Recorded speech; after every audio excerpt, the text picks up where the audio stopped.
students, I am Pooja Dhuran and in today's session we will discuss some more expected MCQs on human resource management and business management. So आज के session में हम लोग फिर से कुछ expected MCQs discuss करेंगे जिससे ना सिर्फ आप अपनी नॉलेज को टेस्ट कर पाएंगे जो आपने प्रीवियस नॉलेज गेन की हुई है, बल्कि उस प्रीवियस नॉलेज के साथ आप अपनी नॉलेज को बूस्ट अप भी कर पाएंगे। तो टेस्ट करने के साथ अपनी नॉलेज को बूस्ट अप कैसे कर पाएंगे? बिकॉज इन एवरी क्वेश्चन में आप लोगों को जो एक्स्ट्रा इंफॉर्मेशन, जो एक्स्ट्रा पॉइंट बताऊंगी, उससे आप अपनी नॉलेज को और भी ज्यादा बूस्ट अप कर पाएंगे। So before starting the session let's discuss कि आज की हमारी इस एमसीक्यू सीरीज के अंदर टोटल कितने एमसीक्यूज रहेंगे, डिफिकल्टी लेवल क्या रहेगा और कितने नंबर यहां पर आप गेन कर सकते हैं। टोटल नंबर ऑफ क्वेश्चंस जो मैं यहां पर आप लोगों से पूछने वाली हूं वो है टोटल 5। देन अगर हम मार्क्स की बात करें तो यहां पर ईच क्वेश्चंस जो है वो 2 नंबर का है। उसके बाद डिफिकल्टी लेवल जो है यहाँ पर, जैसा कि मैंने आपको प्रीवियस एमसीक्यू सीरीज के अंदर बताया, आई विल ट्राई कि इन एमसीक्यू सीरीज के अंदर मैं आप लोगों से इजी, मॉडरेट एंड डिफिकल्ट तीनों ही टाइप के क्वेश्चंस पुट अप करने की कोशिश करूं ताकि आप इजी क्वेश्चंस को बहुत और जल्दी सोल्व करना सीख जाए, मॉडरेट क्वेश्चंस को थोड़ा और लेस टाइम में, एंड डिफिकल्ट क्वेश्चंस के अंदर जो ऑप्शंस होते हैं उनके अंदर आप लोग कंपैरिजन करना सीख जाए कि डिफिकल्ट क्वेश्चंस को लेस टाइम में और विद हायर एक्यूरेसी किस तरह से आप सोल्व कर सकते हैं। सो यहाँ पर जैसा कि मैंने बताया, इजी, मॉडरेट एंड डिफिकल्ट, ये तीनों ही टाइप के क्वेश्चंस यहाँ पर रहने वाले हैं। So without further due let's begin our MCQ series with the first question. So the first question is, Who started a paper? किसने शुरू किया एक न्यूज़पेपर जिसका नाम उन्होंने रखा दीन बंधु।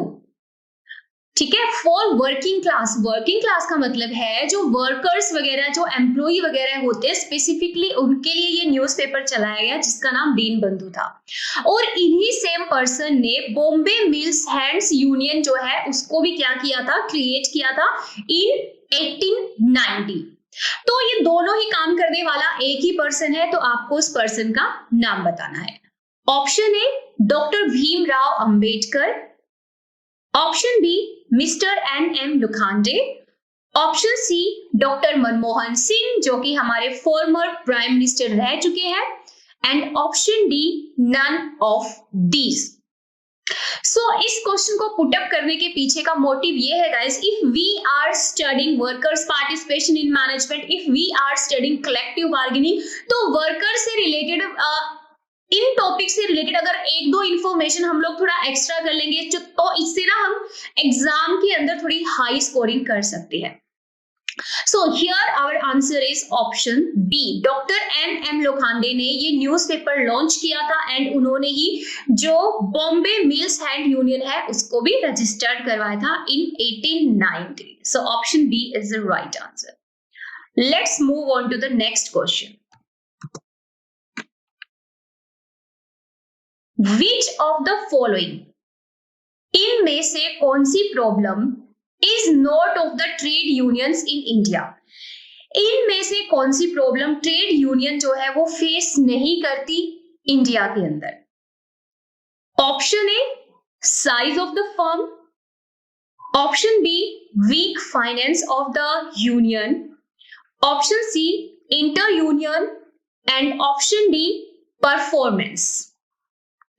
सो जब आप लोग ट्रेड यूनियन एक्ट 1926 करोगे, ट्रेड यूनियन एक्ट 1926, ये जितने भी ईयर्स होते गाइस आप लोग कोशिश करो, सॉरी जितने भी एक्ट्स होते हैं उनके ईयर्स याद रखने की कोशिश करो, बिकॉज एग्जामिनर कई बार मैच द लिस्ट में क्वेश्चन पूछ लेता है। लिस्ट 1 में आपको कुछ एक्ट्स के नाम दे दिए जाते हैं, लिस्ट 2 के अंदर कुछ ईयर्स के नाम दे दिए जाते हैं और आपको फिर वो मैच करने होते हैं और राइट कोड बताना होता है। सो ट्रेड यूनियन जो है इंडिया में वो मोस्टली फेल होती है। अब वो फेल किन किन वजह से होती है? इंटर यूनियन की वजह से फेल होती है, बिकॉज एक ही ऑर्गेनाइजेशन के अंदर मल्टीपल यूनियंस जो है गाइस वो क्रिएट हो जाती है, and just because of this multiple union कोई भी एक रिप्रेजेंटेटिव यूनियन वहां पर क्रिएट नहीं हो पाती है, और जो भी सब्सक्रिप्शन या जो भी फाइनेंस होता है वो इतनी सारी यूनियन के अंदर बट जाता है, और वो इतना सफिशिएंट अमाउंट नहीं होता कि आप अपने वर्कर्स के लिए फर्दर कुछ सोशल वेलफेयर एक्टिविटीज कर पाओ। ओके, सो इंटर यूनियन जो है वो प्रॉब्लम है, बिकॉज हमें नोट का जवाब देना है ना, सो ये तो आंसर नहीं हो सकता। उसके बाद साइज ऑफ द फर्म, जितनी बड़ी आपकी ऑर्गेनाइजेशन होगी, बल्कि वो तो अच्छी बात है कि आपकी यूनियन के अंदर ज्यादा मेंबर होंगे, ज्यादा सब्सक्रिप्शन फी आएगी, आप ज्यादा एक्टिविटीज करवा पाओगे वर्कर्स के लिए। So size of the firm is not a problem for any trade unions in India. B option पर चलते हैं, weak finance of the union. Definitely weak finance of the union is a big problem for any trade union in India, because weak finance का मतलब क्या? देखो guys, एक तो जो वर्कर्स होते हैं ना, अब वर्कर जो है भाई उसके लिए अपनी बेसिक नीड को ही सेटिस्फाई करना इतना मुश्किल हो जाता है, तो क्या ये एक वर्कर जो भी ट्रेड यूनियन की सब्सक्रिप्शन फी होती है मेंबर बनने के लिए, क्या वो उसको पे कर पाएगा? और कभी कभी ट्रेड यूनियंस भी ज्यादा स्टेप्स नहीं लेती है इन फी को कलेक्ट करने के लिए, तो इन सभी रीजंस की वजह से जो फाइनेंस होता है यूनियंस के पास वो बहुत कम होता है, और वो चाहकर भी कुछ अपने मेंबर्स के लिए नहीं कर पाती, तो ये भी एक प्रॉब्लम है। बट हमें आंसर करना है इस नोट का, और नोट का यहाँ पर आंसर है ऑप्शन डी। अगर कोई यूनियन बहुत अच्छा परफॉर्म कर रही है, अपने वर्कर्स के लिए काम कर रही है, तो इसका मतलब वो अच्छी बात है, ना कि प्रॉब्लम है। So option D is the right answer. तो ट्रेड यूनियन के अंदर गाइस आप लोग जब भी टॉपिक करेंगे तो आप लोग खुद पढ़ेंगे कि ट्रेड यूनियन इंडिया में क्यों फेल होती है, उनके क्या रीजंस है, उसको उन फेलियर्स को आप कैसे ओवरकम कर सकते हैं। इफ आप इस टॉपिक को पढ़ना चाहते हैं तो आप लोग मुझे कमेंट सेक्शन में भी जरूर बताइएगा, तो मैं जरूर इस टॉपिक को लेकर आने की कोशिश करूंगी। Next question, one of the problem faced by employee at work in industry. There are total 4 options. In 4 option में से आपको उस प्रॉब्लम को चूज करना है जो कि एक एम्प्लॉई फेस करता है ऑर्गेनाइजेशन के अंदर। अब वो आपको चूज करना है कि इन चारों ऑप्शन में से प्रॉब्लम क्या है और सॉल्यूशन क्या है। Option A accidents, option B retirement, option C promotions, and option D job rotation. तो हम डी ऑप्शन से चलते हैं, धीरे धीरे एलिमिनेट करते चलते ऑप्शन को। सबसे पहला ऑप्शन है जॉब रोटेशन। फॉर एग्जाम्पल, एक एम्प्लॉय पहले ए जॉब पर काम करता था, अब उसको बी जॉब पर रोटेट कर दिया। रोटेट का मतलब होता है एक जॉब से दूसरी जॉब पर ट्रांसफर करना।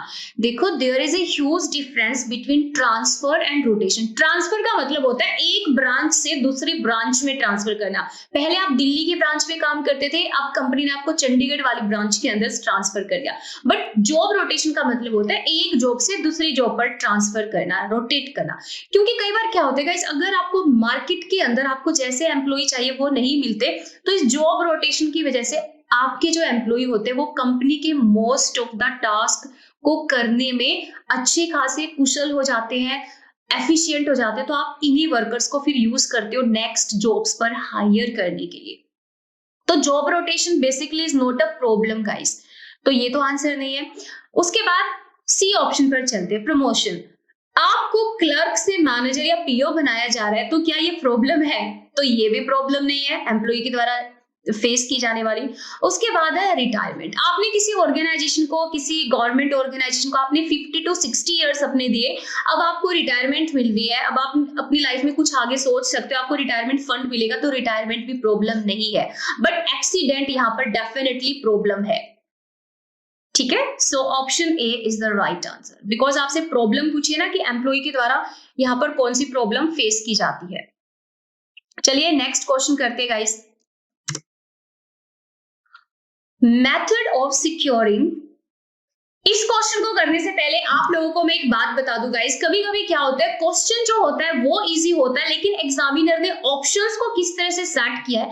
अब ये जो क्वेश्चन है ना, ये लेंदी है, ठीक है, ये जो क्वेश्चन है गाइस ये लेंदी है बट डिफिकल्ट नहीं है। इसको पढ़ने में, थोड़ा समझने में टाइम लग जाएगा, लेकिन अगर आपने अच्छे से समझ लिया तो आप क्वेश्चन को बहुत जल्दी सोल्व कर पाएंगे।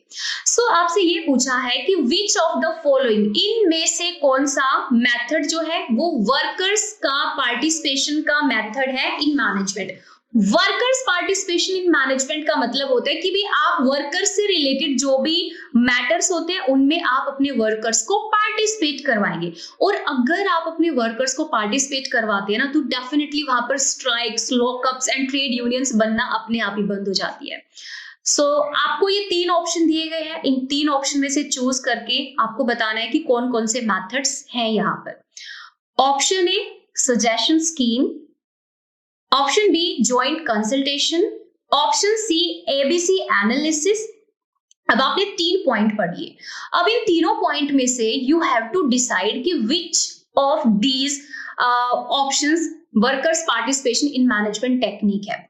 तो कोड में दिया गया है ओनली सी, मतलब सिर्फ एबीसी एनालिसिस टेक्निक है वर्कर्स पार्टिसिपेशन की। ऑप्शन बी में दिया गया है ओनली बी, सिर्फ जॉइंट कंसल्टेशन है। ऑप्शन सी में दिया गया है both A and B, that means suggestion scheme and joint consultation. And option D all of this. So decide guys कि इनमें से कौन सा वर्कर पार्टिसिपेशन की मैनेजमेंट टेक्निक है। सो यहां पर हमारा आंसर है option C, only A and B both are the schemes of workers participation in management. But ABC analysis is not a technique in workers participation management. So देखो guys, ABC analysis फिर क्या होता है? ABC analysis एक inventory control technique है, एक inventory control technique है। अब इन्वेंट्री कंट्रोल टेक्निक का मतलब क्या होता है गाइस? अब देखो, इन्वेंट्री का मतलब होता है स्टॉक। अब स्टॉक के अंदर आपके पास बहुत सारी आइटम्स हो सकता है रखी हुई है, तो उन आइटम्स में से कुछ आइटम होंगी जो कि बहुत ज्यादा इंपॉर्टेंट होंगी, कुछ ऐसी आइटम्स होंगी जो कि लेस इंपॉर्टेंट होगी, और कुछ ऐसी स्टॉक होगी जो कि लिस्ट इंपॉर्टेंट होगी। तो आप एबीसी एनालिसिस के अंदर एक कैटेगरी के अंदर आप रखते हो मोस्ट इंपॉर्टेंट आइटम्स को, ठीक है, जिनके अंदर अगर कुछ भी नुकसान होता है तो आपको काफी लॉस उठाना पड़ सकता है।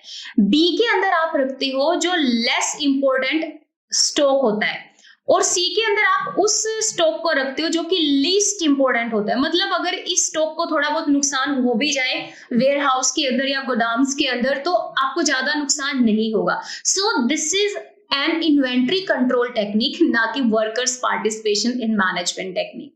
सो इसीलिए हमारा आंसर था यहाँ पर only A and B. So यहाँ पर एक और मैनेजमेंट टेक्निक होती है guys, representation on the board of directors. So ये 3 मेन टेक्निक्स होती है वर्कर्स को पार्टिसिपेट करवाने की इन मैनेजमेंट में। Next question, the industrial disputes act came into force on. Industrial dispute act जो है वो कब लागू हुआ? ध्यान से सुनो, मैंने यहाँ पर आपसे पूछा है कब लागू हुआ, ना कि ये पूछा है कि कब पास हुआ। मैंने जब आप लोगों को लास्ट एमसीक्यू सीरीज करवाई थी उसमें मैंने बताया था कि passing year and came into force year can be same and can be different. तो यहाँ पर इंडस्ट्रियल डिस्प्यूट एक्ट का जो केम इनटू फोर्स वाला ईयर है और पासिंग ईयर है, बोथ आर सेम, लेकिन वो ईयर कौन सा है वो आपको डिसाइड करना है। चलिए ऑप्शंस को रीड आउट करते हैं। ऑप्शन ए 1947, जिसमें हमारा भारत देश आजाद भी हुआ था guys. Option B 1948, option C 1949 and option D 1961, जिसमें अप्रेंटिस एक्ट भी है 1961 और इनकम टैक्स एक्ट भी है। But here our answer is option A 1947। चलिए अब मैं आप लोगों को बता देती हूँ, 11th of March 1947 को ये जो एक्ट है ये हुआ था पास, ठीक है, और यू कैन से एनेक्टेड। और 1st of April 1947 को, सॉरी 1947 को ये एक्ट हो गया हमारे पूरे इंडिया में लागू। यस, ध्यान से सुनिए, पूरे इंडिया में लागू, इंक्लूडिंग जम्मू एंड कश्मीर। आपको डिफरेंट एक्ट्स में ये भी याद रखना होता है कि ये पूरे इंडिया में लागू होता है या जम्मू एंड कश्मीर को छोड़कर पूरे इंडिया में लागू होता है। तो इंडस्ट्रियल डिस्प्यूट एक्ट 1947, ठीक है, applicable to whole India including Jammu and Kashmir. तो यहाँ पर पासिंग ईयर और came into fourth year same है गाइस। तो इस तरह से प्लीज याद रखिए। अब यहाँ पर फॉर एग्जांपल मैं आप लोगों से क्वेश्चन इस तरह से पूछ लेती, ऑप्शंस में चेंज कर देते हैं। चलिए यहाँ पे मैं रख देती 11 मार्च 1947। ऑप्शन बी में चलो रख देते हैं हम लोग 1 अप्रैल 1947। तब आपका आंसर क्या होता बताइए? तब आपका आंसर होता गाइस ऑप्शन ए ही होता। तो सिर्फ ईयर्स नहीं, जो ये मोस्ट इंपॉर्टेंट एक्ट्स है गाइस, इनके आप लोग थोड़ी बहुत अगर डेट भी कर लेंगे तो थोड़ा सिक्योरिंग हो जाएगा। और ये मैं आपको रट्टा नहीं मारना है, ठीक है? जब आप किसी भी चीज को 2 बार 3 बार 4 बार बार बार रिवाइज करेंगे तो वो आपके दिमाग में छप जाएंगी और आप उनको कभी भी नहीं भूलोगे। सो ये थे आज के हमारे एमसीक्यूज। अब डिस्कस करते हैं इसका conclusion part. So level of questions जो थे यहाँ पर easy, moderate and difficult both थे। इजी, मॉडरेट एंड डिफिकल्ट, ठीक है? आप लोग शॉर्ट में समझ आइए, easy, moderate and the difficult. Because difficult वाले में मैं उन क्वेश्चंस को पुट अप करना चाहूंगी जहां पर ऑप्शंस को मैंने कुछ अलग तरीके से यहाँ पर रखा है। अगर हम कंसेप्ट्स की बात करें तो आज हमने ट्रेड यूनियन के बारे में कुछ पॉइंट पढ़े, ठीक है? हमने इंडस्ट्रियल डिस्प्यूट्स एक्ट के बारे में पढ़ा, हमने वर्कर्स पार्टिसिपेशन मैनेजमेंट टेक्निक के बारे में पढ़ा। तो ये सारे टॉपिक्स हमने आज की क्लास में पढ़े। उसके बाद अब मैं बात करती हूं आप लोगों से आज की यूजफुल टिप के बारे में। देखो, मोस्ट ऑफ द स्टूडेंट्स को ये रहता है कि मुझे ज्यादा से ज्यादा प्रैक्टिस करनी है। तो इट डिपेंड्स ऑन यू कि आप एक एमसीक्यू में से कितने एमसीक्यूज खुद से पूछ सकते हो। जब आपके सामने 5 एमसीक्यूज है, 5, तो कोशिश करो उन एमसीक्यूज में से खुद से भी कुछ एमसीक्यूज पूछने के। जैसे अभी हमने जो पीछे वाला क्वेश्चन किया था इंडस्ट्रियल डिस्प्यूट्स एक्ट वाला, इसमें एक क्वेश्चन था लेकिन मैंने उसमें से आप लोगों से एक सेकंड टाइप ऑफ क्वेश्चंस भी पुट अप किया। तो इस तरह से गाइस आप लोग कोशिश कीजिए कि आप एक ही क्वेश्चन में से खुद से और क्वेश्चन पूछो कि अच्छा अगर ये क्वेश्चन इस तरह से पूछा जाता तो इसका आंसर क्या होता, अगर स्टेटमेंट में इस तरह से चेंज आ जाता तो आंसर क्या होता। तो ये है आज की यूजफुल टिप। अगर आप चाहे तो आप 5 क्वेश्चंस को 10 क्वेश्चंस की तरह प्रैक्टिस कर सकते हैं। ओके, सो तो ऐसे ही इन एमसीक्यू सीरीज को देखते रहिए, अपनी नॉलेज को टेस्ट करते रहिए और अपनी नॉलेज को बूस्ट अप करते रहिए। तो मिलते हैं नेक्स्ट एमसीक्यू सीरीज के अंदर। Till then have a great life.